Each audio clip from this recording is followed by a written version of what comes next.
How you guys doing? My name's Josh Crow and I'm the proud owner of SunPath Financial, a retirement specialist firm here in Newport Beach, California. Today I'm going to share with you how you can build a bulletproof retirement plan. You know, when we sit down with our clients, it's not the market volatility or rate of return they're concerned with. What keeps our clients up at night is whether or not they're going to be able to make it through retirement. In other words, if they're going to run out of money or not. If you give me just a few moments, I'll share with you guys how to build a bulletproof retirement plan so you can put the anxiety, fear, and worry of running out of money in retirement. Let's go ahead and get started. When you retire, you're going to be faced with three challenges. The first is that when you stack your Social Security benefits and pension on top of your spouse's, you're going to have something there known as an income gap. In other words, you're not going to have enough to cover the expenses, the bills. So the first challenge is to fill that gap and then some. And the reason you want more income is to put the overage into a savings account so when you have vacations or emergencies come up, you can take from that account, that savings account, to pay them. Regardless of how much money you have accumulated in your retirement accounts, you're not going to feel secure if you're taking money from them. It'll bring back all the insecurities. So the first challenge is to overcome the income gap. The second challenge is that during retirement, the cost of goods and services, things get more expensive. So you're going to have to deal with rising costs of goods. And to give you an example, if you had $1 in your pocket today and you walked into the store to buy a pack of gum, well, you could afford it with that $1. However, if you were to return to the store and attempt to buy that same pack of gum, let's say a year from now, then you'd be turned down because that pack of gum now costs $1.03. So the second challenge is battling inflation during retirement. The last challenge is to make the money last. In other words, not run out of money during retirement. And how you deal with this challenge and how you deal with this challenge will have a profound impact on your ability to make the money last during retirement. If we were to look at your retirement as a pyramid, the bottom should be utilized for foundational income. Sustainable, dependable, lifetime income. And that's going to be utilized to fill this gap. And then some. The second layer you have is your emergency layer. And typically we ask for 6 to 12 months, and we lean on 12 months because everybody tends to sleep better at night. Up above that layer, you're going to have your growth layer. So the growth part is here to serve three purposes. The first is to help battle inflation. And the second is to provide some security. Now, what do I mean by security? Well, first off, when you retire, there are no more paychecks. And we know that, that's easy. We know that intellectually. But we never really know it in our gut. And I've heard this story 1,000 times. There's a moment where it hits you. There really aren't any more paychecks. And at that moment, you're going to look at your portfolio and understand that that's all you have. There, for the rest of your life, there isn't any more. And at that point, no matter how close you watched your portfolio in the past, you will watch it a lot closer going forward. And as you're watching your portfolio going forward, if it's drifting down in value, or worse yet, dropping down in value, how's that going to make you feel? It's not going to make you feel very good. And you'll start to wonder, who will last longer, me or my portfolio? But if the balance stays about the same or grows modestly, you're going to feel pretty good. So that's what's meant by security. And the third job of the growth portion is to leave a legacy. And whether or not you're planning to leave a legacy, if you do job number 2 and 3 right, then somebody's going to be left with a legacy. And that conceptually is how you build a retirement portfolio. All right, so if that makes sense to you conceptually, let me show you how people get into trouble. People get into trouble when their portfolio looks like this. They have a growth portion of their portfolio and they got cash in the bank. And what they're doing is they're pulling from their growth and they're paying their expenses. And they're paying for the cost of inflation. And they're pulling from their principal to go on vacation, to pay for repairs around the house, to pay for weddings, to pay for graduations. And you can get away with that in a bull market. But in a bear market, every dollar of principal that you pull out, you're going to have to be selling more shares of your stock, more shares of your mutual funds to get the same dollar amount out.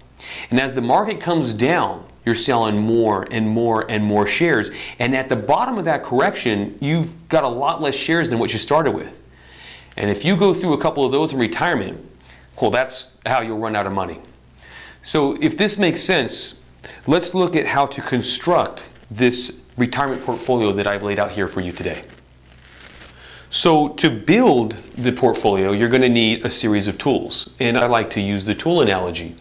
And that is that if you're at home and have a piece of furniture with a screw coming out of it, you're going to go to the tool chest and you're going to grab a screwdriver, because that's the best tool in the chest to get the job done.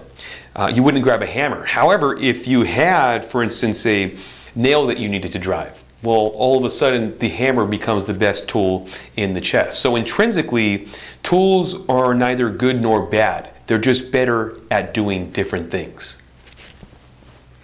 Now, the tool chest you'll have to build a retirement portfolio is a lot different than the one you might have in your garage. And this particular one has 3 different sections. The first section is for safety tools. The last section is for risky tools. And this section in the center is what we call hybrid tools. So let's go ahead and start with safety. So on the safety side of the tool chest, or in it, you have CDs and you have the money market, and these are very safe. They're also FDIC insured. But the problem with them is that they really don't earn anything. They don't provide any growth. But below that you have like treasury bills, T-bills. And with T-bills, it's a very similar problem. You know, you're not really worried about getting anything back from Uncle Sam, but you really don't make anything neither. And then lastly, you have fixed annuities. Now, there are a lot of different types of annuities, but let me give you an example of how these work. And I'll start with a CD because they work very similar to a CD. So, with the CD, the bank might be offering you 1% on your money, so, over a 3-year period. So you'll drop the money off, and in 3 years, time, you'll come back and pick up your money, and if you deposited $100,000, they're going to give you, 1% on 1% per year, so you have $103,000 the day you pick it up, 3 years later. You actually can have the same conversation with a life insurance company who sells fixed annuities. The difference is that the life insurance companies typically offer a little bit more. If it's 1% that banks are offering, typically the life insurance carriers might be offering 1.1%. So they like to do a little better than the banks. So everything on this side is protected, but you really don't make much here. Now that's neither good or bad, it's just the way that these particular tools work. Now let's talk about the risky tools. Right, so on this side you're going to have stocks. And everybody knows that stocks have inherent risk. But what you might not know is that bonds have inherent risk too. And bonds weren't always that way. Bonds were one of the tools of safety that we would run, when the stock market was feeling the volatility, we would allocate more of our funds to the bond market. And that was good all the way up until about, from when Jimmy Carter served in office until about a year ago, when interest rates bottomed out. And the reason that is because bond rates now only have an upward direction to move in. And that is not good for bonds. And that can be explained simply is that if you bought a 5% bond today and you wanted to sell it tomorrow, but interest rates moved up and now bonds are being offered with a 6% interest rate instead of the 5%, which bond are the investors going to want to buy? They're going to want to buy the 6% bond. And so you now have to decrease the value of your bond to be competitive with the 6% bonds. And that's why in this environment they are risky. Another one on this list are going to be mutual funds, which are made up of stocks and bonds. You have commodities.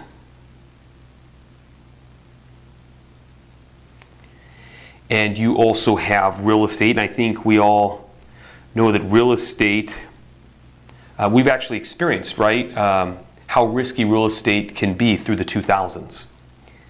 And then lastly, you have variable annuities. And most people don't know how they work, but variable annuities are just annuities invested with mutual funds. And those funds, just like stocks and bonds, they can go up and down. And so this is the risky side of the tool chest. So everything on this side is not protected, right? And that's neither good nor bad. That's just how these tools work. But we know how to use them, and we know the risk involved, but we're hoping when we're investing with the risky tools that we're going to earn some money. All right, so let's talk about hybrid tools. And after we talk about hybrid tools, we'll talk about how each of these can be used to build your retirement portfolio. So hybrid tools started out with market-linked CDs.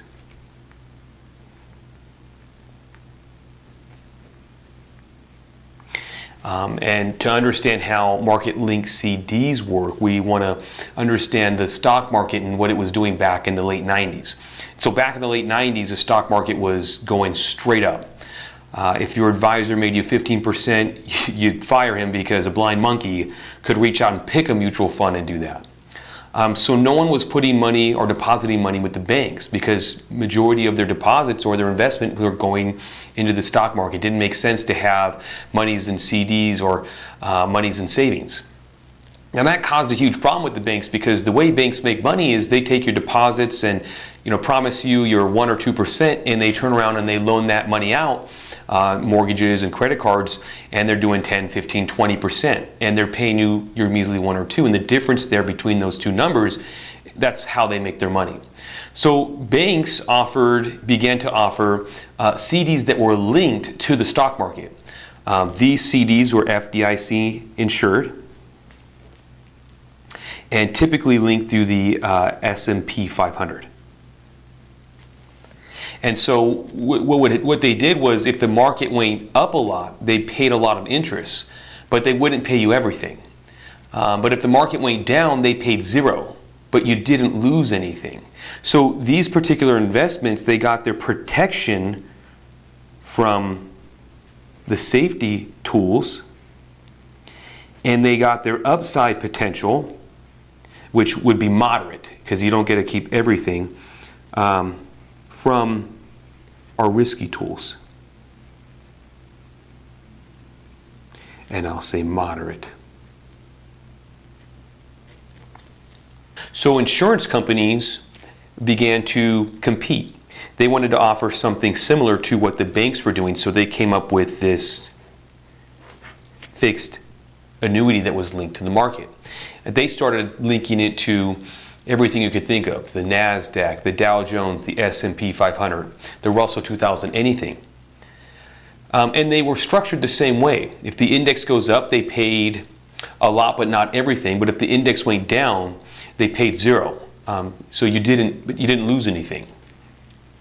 But then they did something a little extra. To be competitive, they started offering add-ons called riders.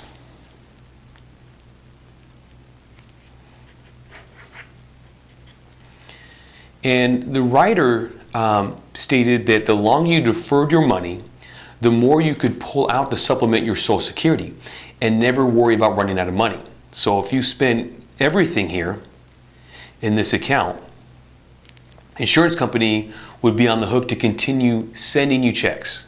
So let me go ahead and repeat that because it's kind of important.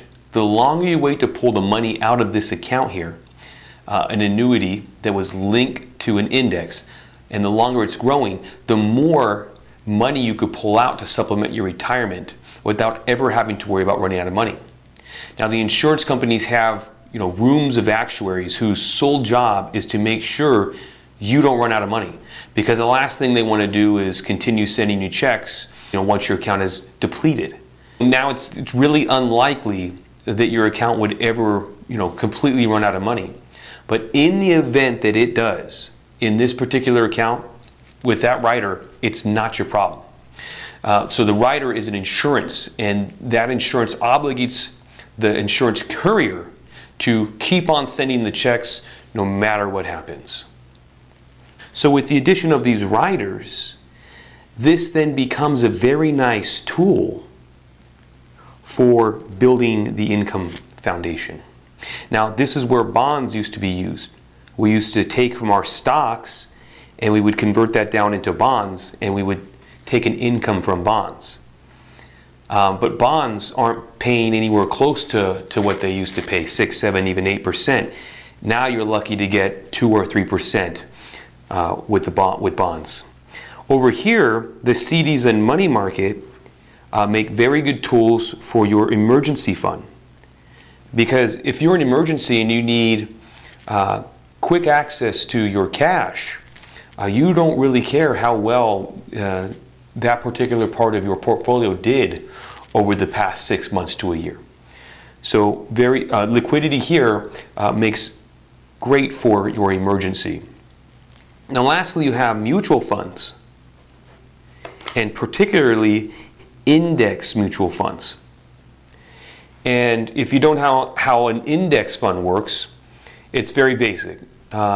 Take the Vanguard 500, for example, which is one of the largest index in the world. What happens is if you give $100,000, say, to Vanguard, Vanguard's going to go out and buy all 500 of those stocks, and then they're going to go home for the day. That's it. There's no more work to be done. So there's no need for a portfolio manager or a stock analyzer to pick which stocks are going to be in your portfolio.